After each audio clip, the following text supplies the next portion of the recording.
Lakers Talk is on 710 ESPN. Tough road ahead, Laker fans. This might be a toughest stretch we have all season long. And LeBron is hurt. He stepped on the back of his leg. Oh, LeBron is writhing in pain on the ground. This is not good. I'm optimistic. It's going to take a little time, as we adjust, what our new identity is going to look like. It's Lakers Talk with Allen Sliwa. Let's go! And I say you got to play perfect basketball. This isn't breaking news. This is just the position that the Lakers are in right now. They're in an incredibly tough spot. From the home of the world champs at LA Live, this is Lakers Talk. Here's Allen Sliwa.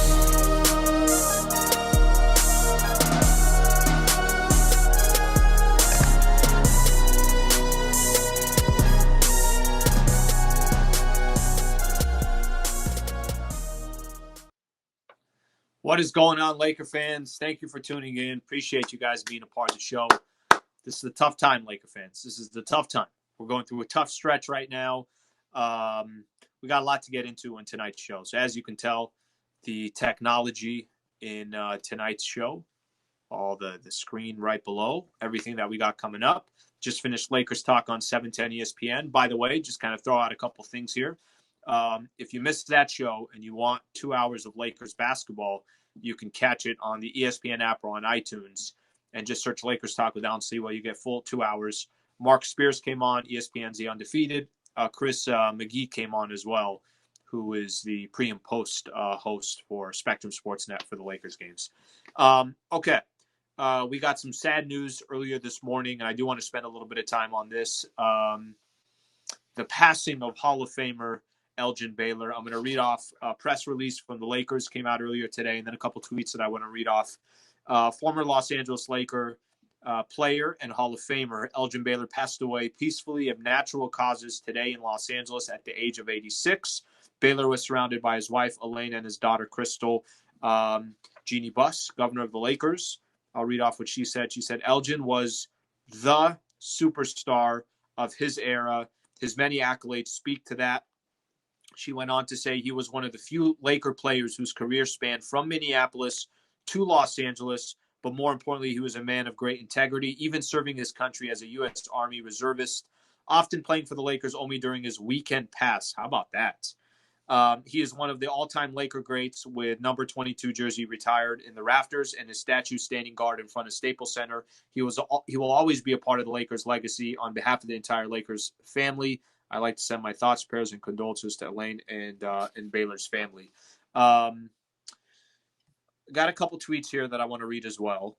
Kyle Kuzma, rest in peace to one of the best people ever. Lucky enough to meet him with my time here in LA. He was a great guy. Michael Cooper, one of the greatest small forwards ever played for the Lakers. You will be missed. Pau Gasol, my deepest condolences to his family and friends. Rest in peace, legend. Markieff Morris, RIP to the legend Elgin Baylor. Meta World Peace, rest in peace, Elgin. A ton of people chimed in today for Elgin Baylor. And I don't know about you guys, but I'm not one that I've got like my era of Lakers basketball. So I have an incredible appreciation towards Magic, Kobe. Just look at other greats during that era, right? The Hakeem Olajuwons of the world, the Tim Duncans, the Michael Jordans. You have such an appreciation for certain players. I'll tell you one thing.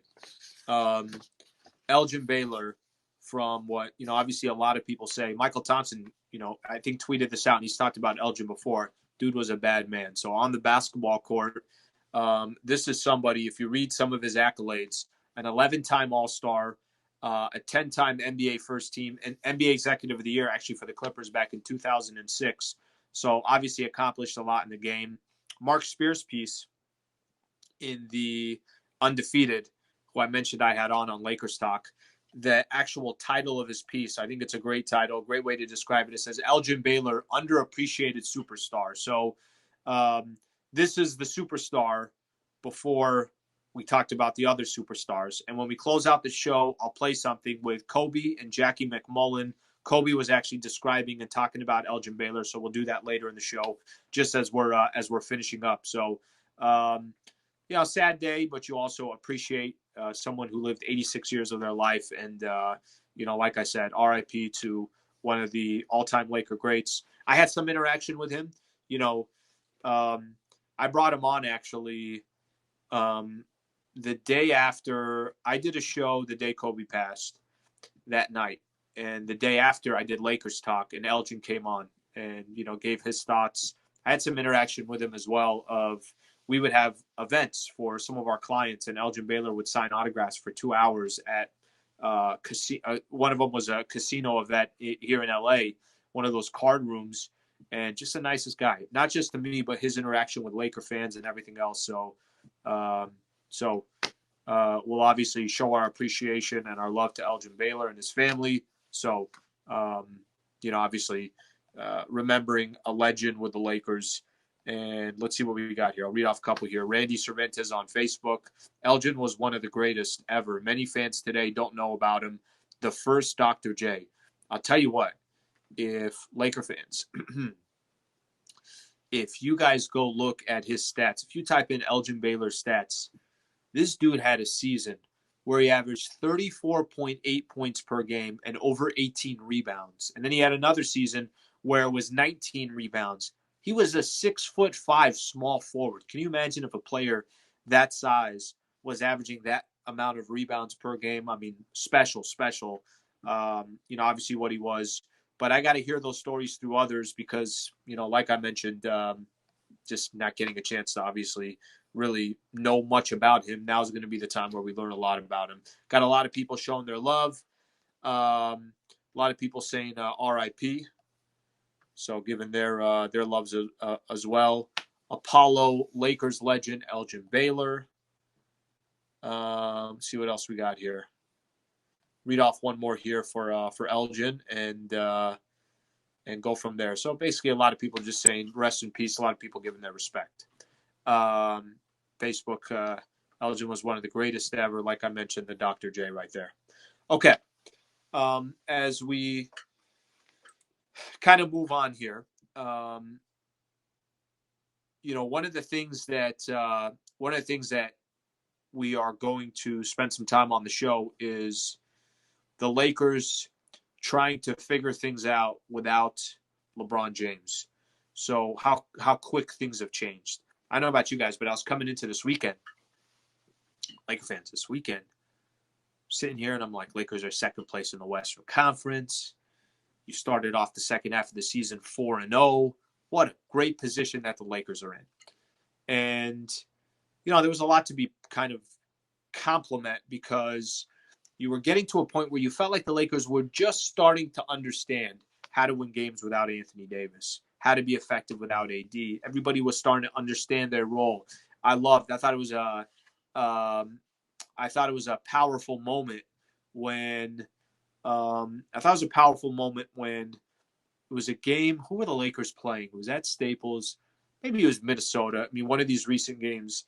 And it was like, here comes Montrezl Harrell and Kyle Kuzma off the bench. Are you kidding me? You got these two guys coming off the bench and Talen Horton-Tucker. Like, it just felt like Lakers were starting to click and understand how to win without Anthony Davis. And then all in one play on a Saturday afternoon against the Atlanta Hawks in a meaningless possession, LeBron James goes down. So things, let's just say, changed pretty damn fast. And I don't know how long LeBron will be out for. I heard Woj say that those types of injuries, Lakers are expecting him to be out, minimum of 3 to 4 weeks. Let's just use, a month as an example. If LeBron is out, this is going to be some tough basketball. I don't have any question marks about, I certainly don't have any question marks about the Lakers trying. I don't have any question marks about their effort. I don't have any question marks that, they want to win.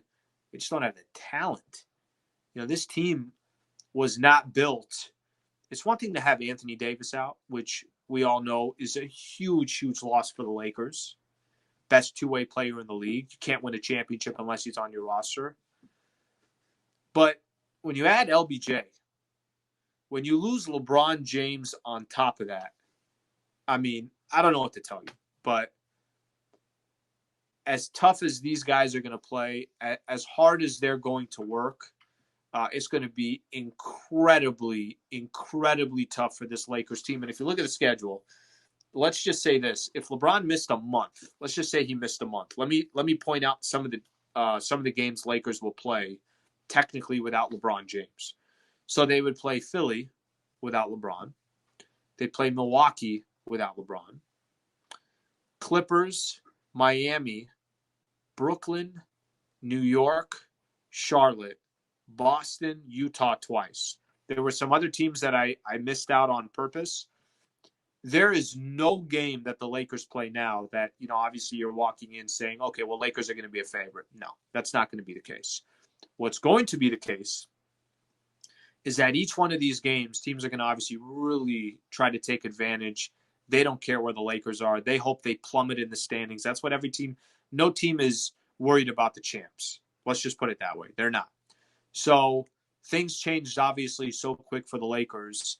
And I want to move on to the next topic here. How do they stay above water? How do they just kind of keep their head above water and survive in this time without LeBron James and without Anthony Davis? Okay, I kind of describe, and by the way, as I describe this, just know that I am very, very well aware that it almost doesn't matter what happens in the time that those guys are out. The Lakers are going to probably have to rely on, a lot of the times they're going to have to rely on teams that don't come prepared to play the Lakers, or they're just kind of in a position where they overlooked the Lakers. That's going to be pretty much what they're, relying on. But this is how I think the Lakers can stay above water. By the way, let me just read off Night Bass, horrible week for Laker fans. Let's see what else we got here. This is a good one I'll get into later. Somebody's asking me that the top two candidates for MVP have gone down with injury. So this is how I think the Lakers keep their head above water.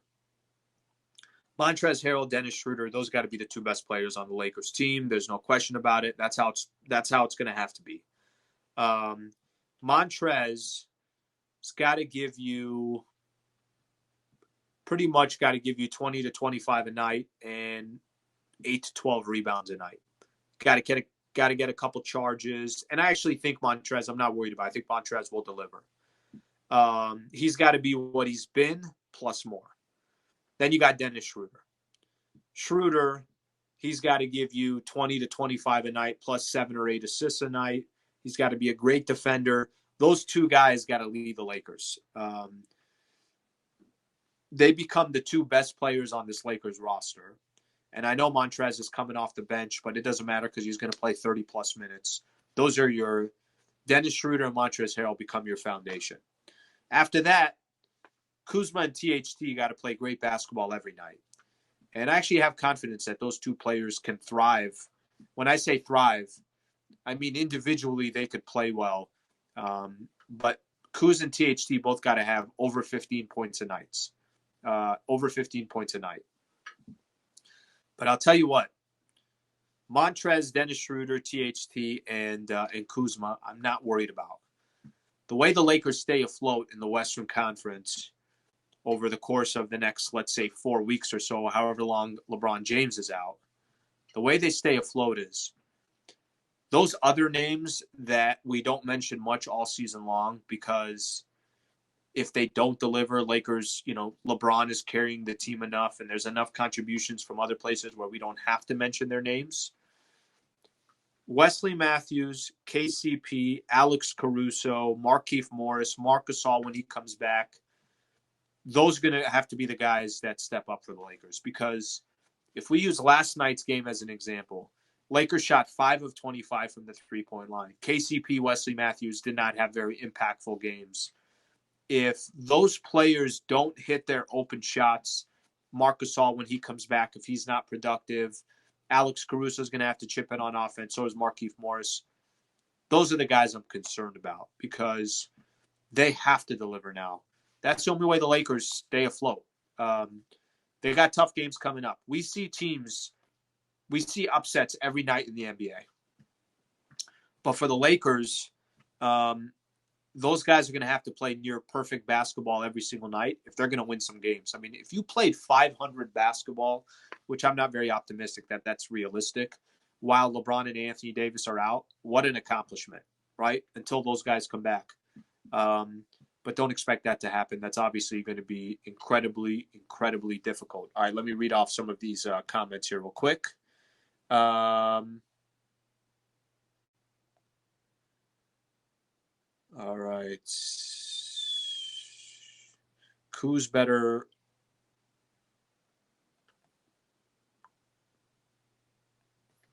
Kuz wants to be on the Lakers next year the way he's playing. That's AJ Walls on YouTube. Let's see what else we got here. I'm going to get in Trez in a second. Just let me not do that right now.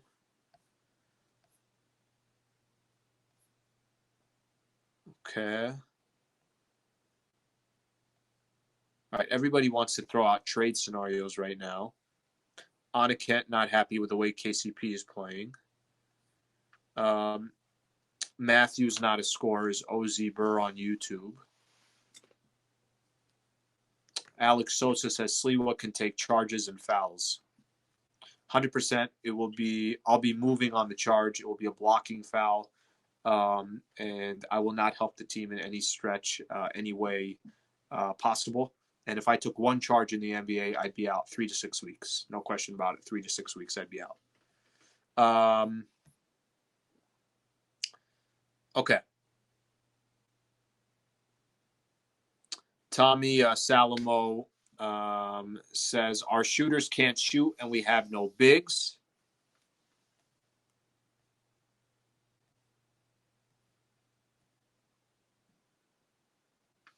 All right. This is what I'll say. Whether we like it or not, which we don't, it's not an ideal situation. Lakers just got to deal with what they have. And when LeBron and Anthony Davis do come back, we'll see how things kind of play out. But for the time being, for however long those guys are out for, these other guys, the Wesley Matthews, the KCPs, are going to become huge because those players don't have to really produce on a night-in, night-out basis when LeBron or Anthony Davis are in, or let's just say LeBron.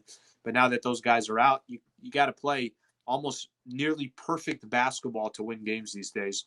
And, oh, by the way, let me just kind of add on top of that, 5 of 25 from the three-point line, you're not going to win many games. So at least New Orleans small, they're 18-24. It's not the Phoenix Suns, but that's still going to be a tough game tomorrow. Okay, let's do some roll call. Let's go, Laker fans. Where are you guys tuning in from? Tell me where you guys are tuning in from.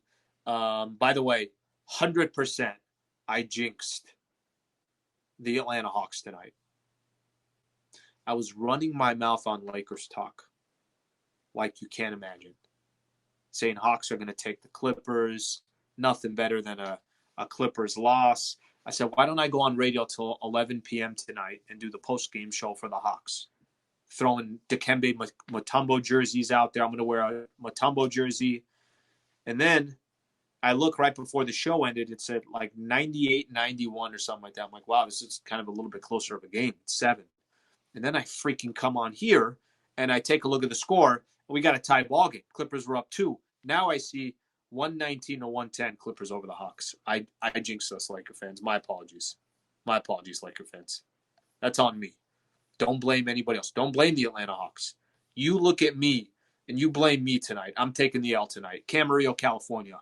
Thank you for tuning in. China, Toronto, Alabama, Cal State Fullerton, Highland Park in the house. San Diego, thank you for tuning in. Mission, Texas. Port Hardy, Canada, British Columbia. Thank you for tuning in. That's a long location. Rochester, New York. I appreciate you guys tuning in. Philippines, Lakewood, California. Midland, Texas in the house. Someone, of course, is at the Pepsi Center. It's not Pepsi Center anymore. Ball Arena. How many times we have to do this show? I got to correct people. Atlanta in the house. Echo Park in the house. Manila, Highland Park. Dan Inspiration. Damn you, Sliwa. He knows I screwed it up. I screwed it up tonight. I was running my mouth. Hawks got this. Freaking screwed it up. Long Beach in the house. Thank you for tuning in. Let's see what else we got here. And don't worry, Laker fans. I'm going to get into the NBA trade deadline. I'm going to do all that stuff. We got time. I'm going to get into all that stuff, okay? Sydney in the house. Anaheim in the house. San Francisco, Australia, Nevada, Ontario, Canada. All you guys, appreciate you tuning in. If I miss you, just keep on this, and I'll get you. Osaka, Japan. How cool is that? Portland, Maine, Oregon. Never went to Osaka. Wanted to go to Osaka. Went to Hiroshima instead. Sacramento in the house. All right. Manila, we got everybody.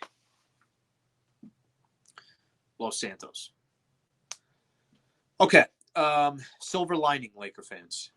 Silver lining. Hear me out on this. This is my pitch to Laker fans out there. Okay. This is my positive perspective of what's going on right now. Lake Forest in the house. Thank you for tuning in. Here we go. Got somebody tuning in from Mars. Huh? We got a comedian on here. Huh? We got a comedian. I got to bless you, Sliwa. I'm due for a sneeze. I haven't sneezed in about 10 shows. It could come at any moment. Mission Bay Park, San Diego. What a great part of SD. Lebanon in the house. King Taco, of course. Hello from Holland. Okay, let me get into my point. Scotland, thank you for tuning in. Hypothetically, let's say over the next 30 days, Lakers just go through a tough freaking stretch. Look at the NBA standings right now. I want to take just kind of a latest look at the standings after some of these games ended today. Look at the standings.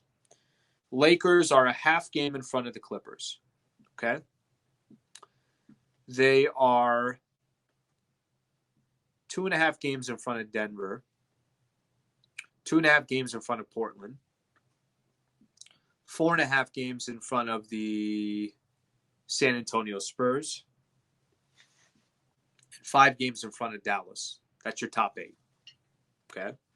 Let's say Lakers go through a tough stretch over the next 30 days. Expect it. I mean, I don't think that's, unless AD, who gets reevaluated this Friday, comes back soon, and he could obviously help keep the Lakers above water. By the way, even Anthony Davis, he ain't LeBron. He's just not. LeBron is just a different freaking breed. I could go out there and play shooting guard for the Lakers, and we'll still win some games because LeBron is LeBron James. But let's say the Lakers have a really tough 30-day stretch, and then LeBron and Anthony Davis come back. So you kind of plummet in the standings, right? Well, this would be the silver lining from a Laker fan out there. If you get LeBron James and Anthony Davis, not only would you be getting them back healthy, because the Lakers are not trying to take any risks here, so they're going to obviously wait till these guys are healthy.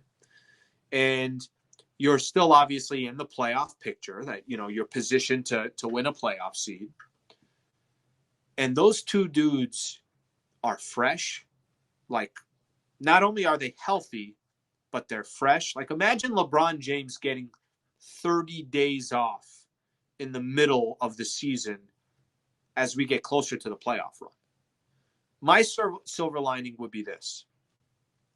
As we've said all season long, all the Lakers have to do is be healthy for the playoffs.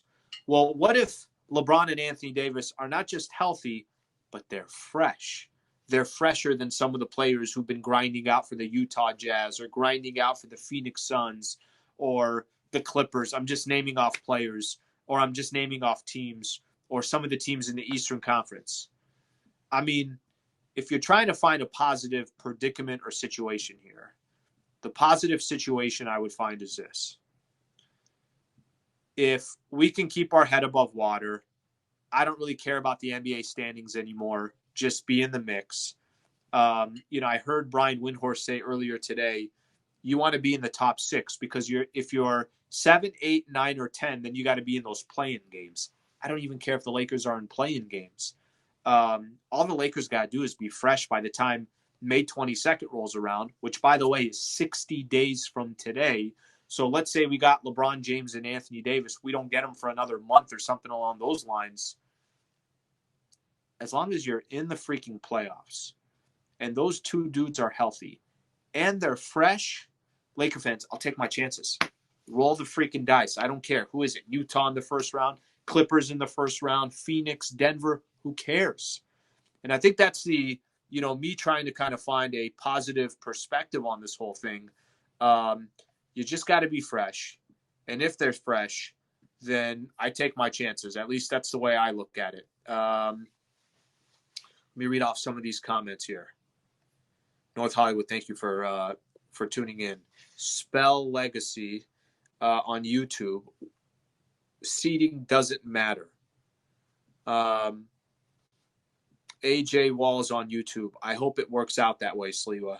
Well, don't put all your eggs in my comments here. I'm just assuming here, if worst case scenario, we got these guys out for a significant time and Lakers just start losing a ton of games, which is probably going to happen, then I think you'll eventually get these guys back. And if they're fresh and they're healthy and they got a lot of gas left in the tank, damn, nobody's going to want to play the Lakers. M. Faze on YouTube. If we get the 8th seed, I feel sorry for whoever is in first. Can you imagine that? You work all season to go get the 1st seed. Or even if you end up, you're the 2nd seed and Lakers are in 7th. You're like, what the hell just happened here?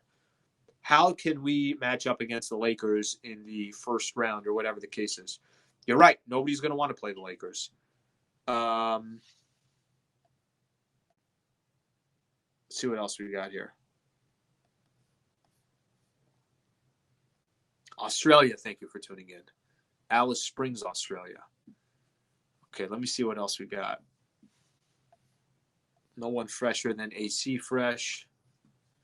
Aniket says it's his birthday. I don't believe him. If it is, happy birthday, but I got a feeling you're lying. Levi Jose on YouTube. Give us Clippers in the 2nd round. Automatic W. Why even wait till the 2nd round? Let's get them in the 1st round. Let's say they end up a 3 seed. We'll take the 6 seed. See what else we got here. We can't finish less than 6. We can't. Not a problem. Get in those playing games. What do Lakers got to do? Win 2 in a row? I don't think that's going to be a problem. Let's see what else we got here.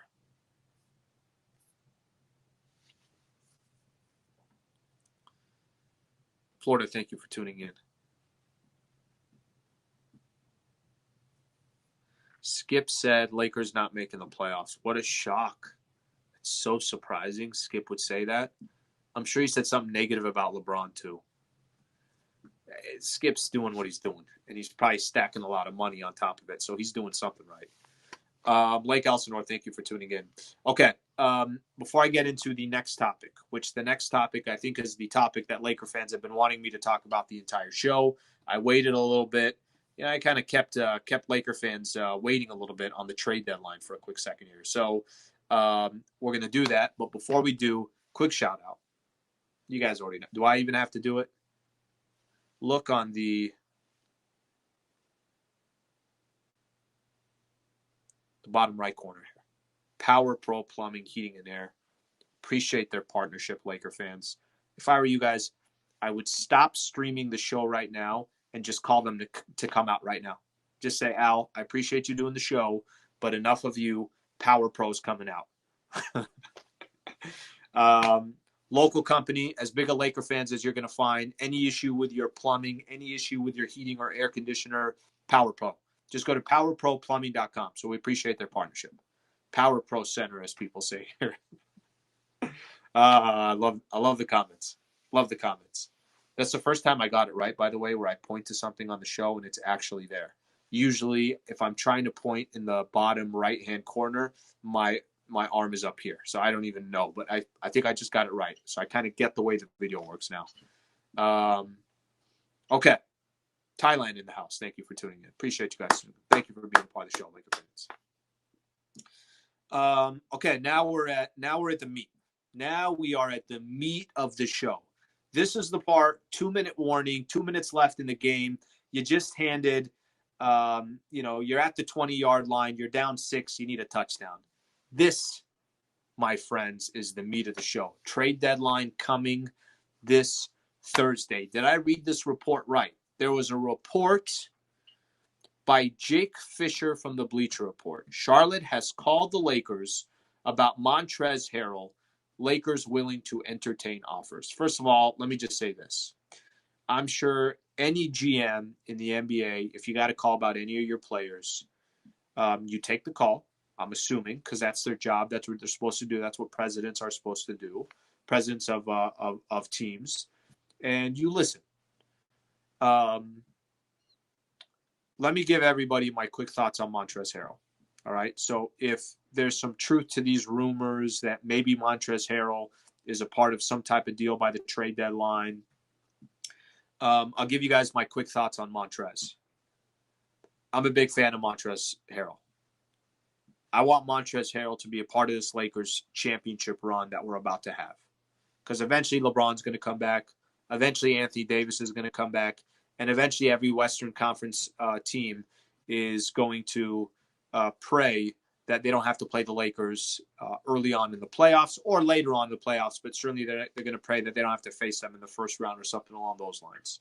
I want Montrezl to be a part of this playoff run.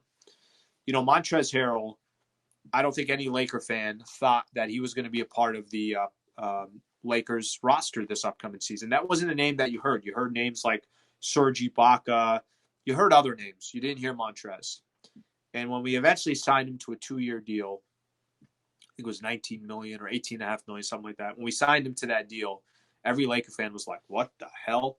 Not only did we get Montrezl Harrell, 6th man of the year, we pried him away from the Clippers. Now, there was also talk, you heard him say that the Clippers weren't willing to, I don't know, they didn't want to pay him big bucks, but the dude plays with a chip on his shoulder. He's doing everything that the Lakers are asking him to do. You never got to question his effort or any of that stuff. So if you're asking me, I would like to see Montrezl Harrell play out the rest of the season with the Lakers and, you know, obviously compete for an NBA championship. Now, Montrezl sent out a tweet earlier today. Very long tweet. The tweet was basically like, I'm watching you. I don't know what the tweet is. But first of all, that's the greatest tweet. Because anytime that happens, I don't know what kind of love that tweet got. I'm sure it got thousands of retweets and likes and everything else. That has become just a great trend. When that comes out, Laker fans are running up. What does that mean? What is he trying to say? Why is it just 2 sets of eyes? One set of eyes. Everybody tries to kind of figure out what the hell that tweet is. And he's probably just screwing with everybody. But I'll say this, and I'm going to read some of your comments here in just a second. I want to see Montrezl Harrell play out the season for the Lakers. When people try to talk about the offseason, this is the only thing that hurts Montrezl Harrell, is he's had such a good season and he has the option to opting out of his contract. So what that means is that the Lakers, I think his player option is worth $9.7 million, and the Lakers do not have the bird rights, which means I don't think they can offer more than $11 million if he opts out of his contract, which means another team could come in and they could say, Trez, 4 years, $60 million. You want it? Just using that as an example. And, you know, Montrezl is one of those players that I think he feels like he's undervalued in the NBA. I think he feels like his contract is undervalued, and that's why he signed that 2-year deal with the Lakers. Great exposure, chance to win a championship, make some money, but you can also opt out and then go get the money that you feel like you're worth. Montrezl is going to get a good contract this upcoming summer, in my opinion. So it could be 1 year that Montrezl is on the Lakers, and then that's it. When I say that that's the only bad part about Montrezl Harrell, is that his contract, it's not like you got him locked up for a few years. So maybe there are teams out there saying, well, you're going to lose Montrezl potentially in the offseason. If you are going to lose him, let's see if we can put some kind of a deal together. And maybe that's where some of those trade rumors are coming from. Like I said, for me, I want to see Montrezl part of this long playoff run for the Lakers. All right, let me read off some comments. Skate Life 2013 says some type of a curse word and then says he's underrated. I'll only read the underrated part. He is underrated. I agree with you. He is underrated. But he's probably going to get paid this offseason, and then he won't be underrated. Choco Thunder says on YouTube, trade only Trez for a superstar. You know, that chatter about Miles Turner last week, if you're trying to put contracts together, you'd have to be using a contract like Montrez and, a few other contracts as well to try to get to a total, because Miles Turner makes, I think he's 18 a year, 2 more years on top of this one. CJ DeFonte says needs to be traded for the greater good. Okay, so it sounds like some Laker fans may want to see some type of move for Montrezl Harrell. Jackson Walker, let me just say this without me reading your comment. You're a bum. Okay, you're a bum.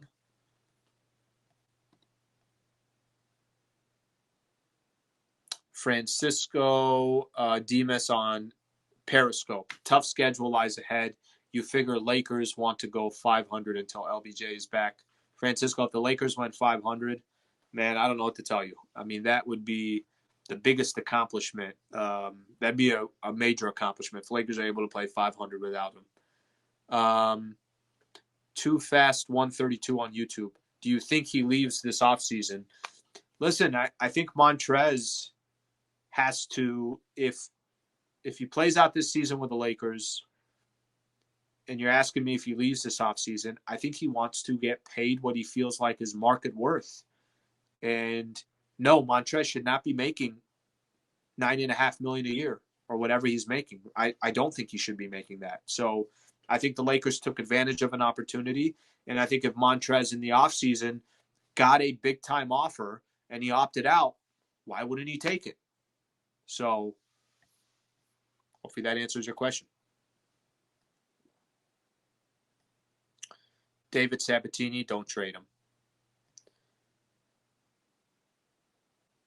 Could be a 3-way trade. Lakers, Hornets, Pacers. Okay. So that is my thoughts on Montrezl Harrell.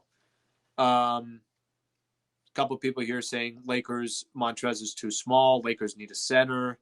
So let me kind of now go through the rest of the one I want to get through on the trade deadline rumors. Okay. Lakers need size. There's no question about it. Lakers need size. All right.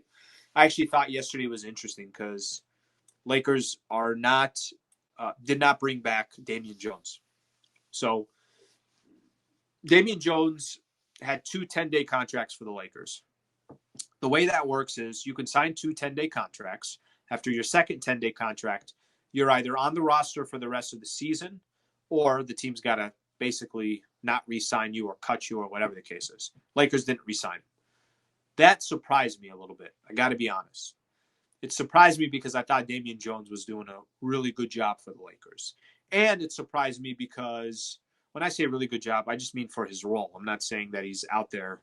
He's not, Chris Bosh or just using good centers / power forwards that have played with LeBron. He was doing his job. So it surprised me because I started thinking that, wait a minute, if the Lakers have Marc Gasol, Anthony Davis, Montrezl Harrell, and Damian Jones, I think they kind of solved their size issue. And I think you can actually have a little bit of flexibility. There might be times Damian Jones can play the 5 and Anthony Davis can play the 4. Like I felt like Damian Jones addressed some needs, and I thought he didn't play himself out of a roster spot, would be my opinion. Okay? But with all that being said, the only reason why I think he's no longer on the Lakers is because I feel like the Lakers think that they could do better. Why else would he not be on the roster? They have 2 open roster spots now. Pay attention to that. That's obviously a big deal. So these are the names that are being rumored around the Lakers. Let me throw out. All these names are the ones that have been affiliated with the Lakers so far, and we'll see what happens. Keep in mind, off the table, PJ Tucker traded to the Bucks. Trevor Ariza traded to the Miami Heat, so take those 2 players off. Okay? Laker Khan on Periscope says flexibility for buyouts. You're right, and that's exactly what the Lakers are doing, because why else would they not have him on the roster? Unless they think they can do better. So let me kind of run with this. JaVale McGee, you've heard that name being thrown around. Okay, JaVale McGee, it's complicated with JaVale, but, obviously the guy understands the Lakers, has won a championship with the Lakers, was here for 2 years, He's won a championship with the Golden State Warriors as well. I can't remember if he won 1 or 2, but let's just say this guy knows his role. He knows how to play it. JaVale McGee is more complicated because the only way he can make his way to the Lakers, he has to get traded first, and then he's got to get bought out. So it's like the Lakers, that would be a complicated one. But there is a road for him to come back. We've heard that name. Andre Drummond, I've told you guys before, this is the home run if you get Andre Drummond. In my opinion, Andre Drummond can shift a lot of teams in the NBA. The problem with Andre Drummond is if he lands in freaking Brooklyn, awful. If he landed with the Clippers, awful. If he landed with even Boston, obviously that would be awful as well. So the Andre Drummond thing can work a number of different ways for the Lakers. Number one, if the Lakers landed him, it's huge. And it's those other teams that didn't get Andre Drummond. So that's obviously the big one that I think the Lakers are swinging for the fences on. Another player that's been, I guess you could say, affiliated a little bit with the Lakers, LaMarcus Aldridge, but then Shams Charania put out a tweet saying that if he is bought out, Miami, Portland, Boston are the leading suitors for LaMarcus Aldridge, his services.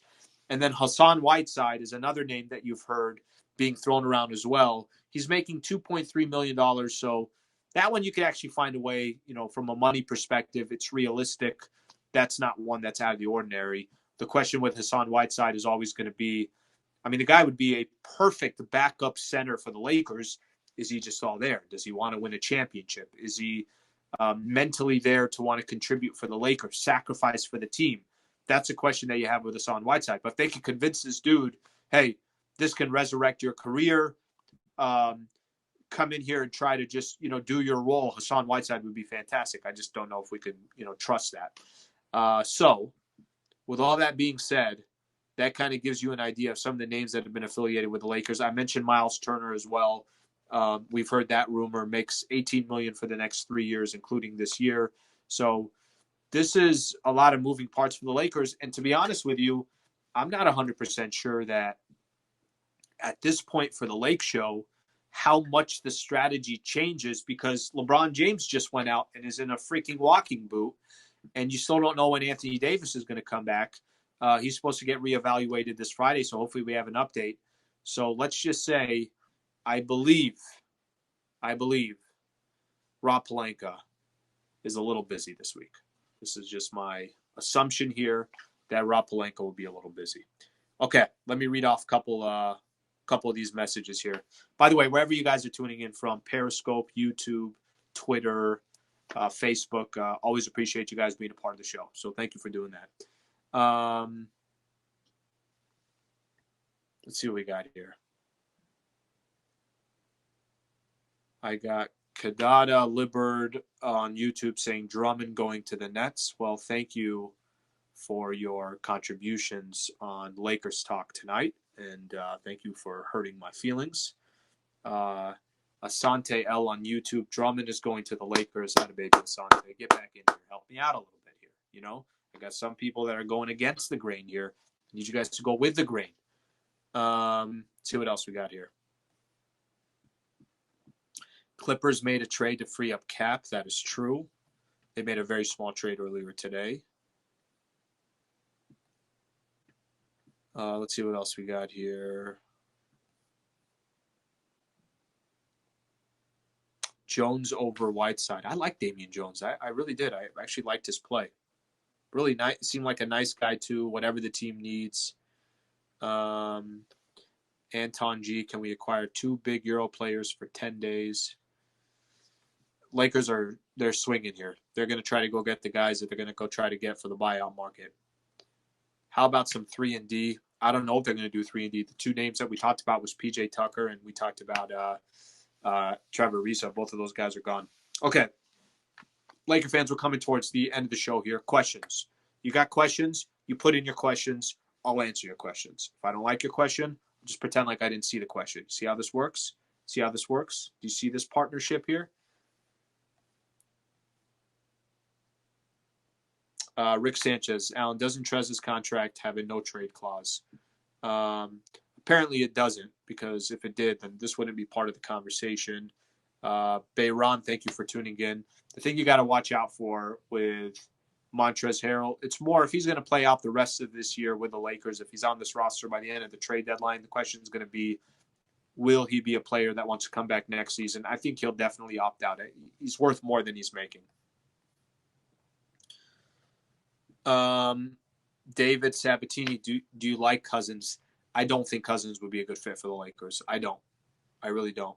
I think I want to see the dude succeed. I really do. I hope he gets on a good team and he's successful, but I don't think he would be a good fit. I think the Lakers, I think Damian Jones, that type of player that's more of a rim protector, is better. And I know Andre Drummond isn't essentially a rim protector, but Drummond is just a beast and, will clean up the glass and will do a lot of things that Andre Drummond's a good basketball player. If you could find a way to get him in the buyout market, come on now. Okay. Bhavan Patel, Facebook. I think we're going to get Miles Turner. Just my gut feeling.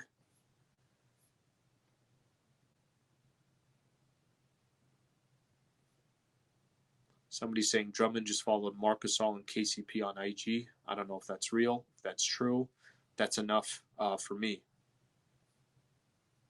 If he follows those two players, that's it. That's it. It's official. I'm just kidding. Everybody relax there. Everybody relax.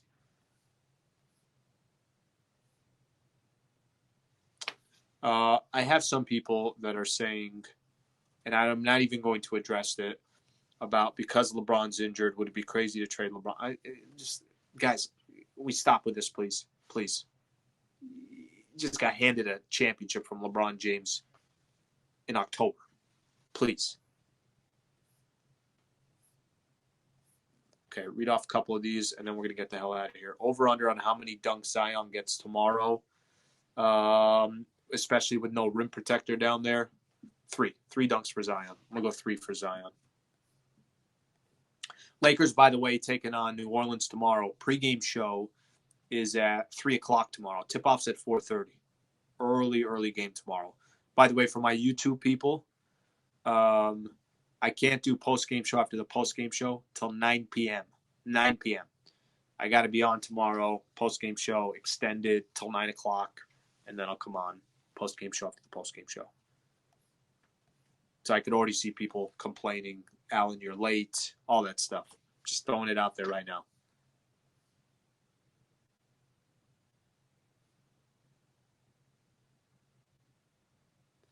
Okay, let me read off a couple more. Victor Oladipo, I've seen that name a couple times.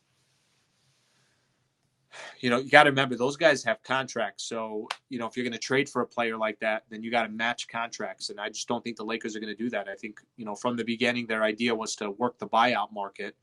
But maybe things change with LeBron James being out. Lakers' record over the next 10 games, not good. I'll just say that. Let's just say it's not going to be good. It's going to be so tough to win some of these games. I mean, they got winnable games. Tomorrow, New Orleans, you can win. But New Orleans is coming off a win at Denver, which Denver's been one of the hottest teams in the NBA. Both Zion and Ingram had 30 points each. You got Orlando and Cleveland later in the month. You got Philly, you got Milwaukee. It's going to be a tough month. So I don't know what you guys want me to tell you. It's going to be incredibly, incredibly tough sledding here. Okay, a couple more, and then we're going to finish this off.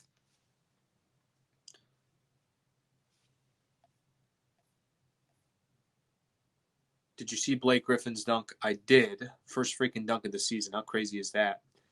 Don't be lazy, Allen. Thank you, Ryan Martin. I appreciate you chiming into the show. You don't freaking be lazy. Typing on your damn computer right now. Okay, one more. One more, and then we're done. The shooting guard position needs major help. KCP and Wesley are not doing much. Tell you what, Laker fans, in this time that LeBron and Anthony Davis are not, obviously in the lineup, if Wesley Matthews and KCP are not hitting threes for the Lakers, I got a feeling Laker fans are going to be incredibly frustrated. And I'm going to take a lot of post-game shows where you can hide certain players when your stars are in and they're making up for all the other work. Right now, no one can hide. Everyone is exposed on this Lakers team. And I'm not sitting here telling you that, I'm expecting much from this Lakers team right now. I know they're going to play tough. I know they're going to play hard. But KCP, Wes Matthews, got to start hitting your jumpers, got to start hitting your shots. Okay, Laker fans, I appreciate you tuning in. What a great number of people that are part of the show. We always appreciate you guys doing it. Tomorrow, starting at 5 a.m., Keyshawn, J. Will, Zubin, and Travis. Obviously, that show starts at 5 a.m. in the morning. Like I mentioned, pregame show tomorrow, myself and Michael at 3 p.m. Tip-offs at 4:30. Post-game after that, and then we'll do another social show on YouTube. That one will start around 9 o'clock or so. So I'm basically just not going to go home. Just not going to go to bed. I'm just going to keep going. Thank you for tuning in. Appreciate you guys being a part of the show. Have a good rest of your night. And, Lake fans, we got one other thing we want to play. Ooh, almost forgot this. So as part of the Elgin Baylor, remembering the legend, the Hall of Famer, Elgin Baylor, who passed earlier this morning, we have an awesome clip that will end the show. This is Kobe Bryant with Jackie McMullen, and they are kind of breaking down, or at least Kobe Bryant is breaking down what made Elgin Baylor so great. So take a listen, watch this. It's not long at all. I think it's maybe a minute or so, and enjoy the rest of your night. And, obviously, our thoughts and our prayers are with the Baylor family, and we obviously remember one of the greats to ever do it in Elgin Baylor tonight. Laker fans, have a good rest of your night. So tell me what you knew about Elgin Baylor. Everything I heard about Elgin, everything I read about Elgin was that he was Dr. J and Michael Jordan before Dr. J and Michael Jordan. He'd get to the basket, he'd do all these incredible things in the air. But I wanted to know, how did he get to the basket? It's cool to be able to do all those fancy things, but how did he get there? What was the thing that set him apart? He had great footwork, very explosive first step, very strong though. And we forget of his size and how big he was and how strong he was. So once he dipped that shoulder and got by players, it was basically good night. You were at his mercy. That's pretty impressive. A lot of guys can't use the right foot as being a pivot foot and the left foot being the foot that they use to fake. It's just an uncomfortable move for right-handed players. And he looked absolutely natural in doing that.